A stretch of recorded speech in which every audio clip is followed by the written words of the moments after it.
سلامونه ملګرو د بابراعظم آؤٹ کېدو نه پس د پاکستان ټوټل ټیم صرف اور صرف 22 رنزونه جوړ کړل. د تصویر کې تاسو لخکاری بابراعظم چې څه ټیم آؤټ شنو د پاکستان سکور دی 249 اور سلورم وکټ را بابراعظم پریوته جی په 249 باندې 4 کھلاڑیان آؤٹ اور بیا په 271 باندې د پاکستان ټوټل ټیم آؤٹ شو جی 22 رنزونه د غشپک کھلاڑیانو جوړ کړل چې پکې سلمان علي غا خیر 58 رنزونه سلمان علي خو بیټینګ کړو خو عرفان خان نیازی ورپسې طیب طاهر نسیم شاه دا خیر بالران دي خو طیب طاهر اور عرفان خان نیازی باندې ډېر غټ تنقیدم کیږي او پکار پم دي چې تاسو ګوره دومره غټه اپورچونټی د الله پاک درکا د میچ ګټلو اپورچونټی د الله پاک درکا نو دواړه پکریز باندې دغه یو د میچ پاکستان د پاره فینش کړي تاسو به کله پرفارم کوي تاسو به کله میچ لکه تاسو لپات شو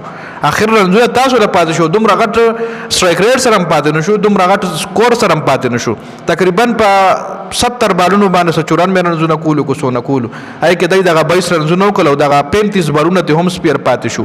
35 بالونه د پاکستان نه سپیر پاتې شوی دي جی ډېر افسوس خبره ده چې د بابراعظم نه بغیر د پاکستان ټیم دغه حال وی بیا جی دا کدی بابراعظم پکې 78 رنزونه نو کړي زره وټ شوی نه ټول تنقید بیا په بابراعظم باندې کېدو او د پاکستان بس سکور 100 پلس سکور وو د پاکستان 200 هم نشو کراس کولې جی نو دا مکمل اپډیټ د بابراعظم حواله سره تاسو خپل رائے کمنټ کړئ ډیر زیاته مننه والسلام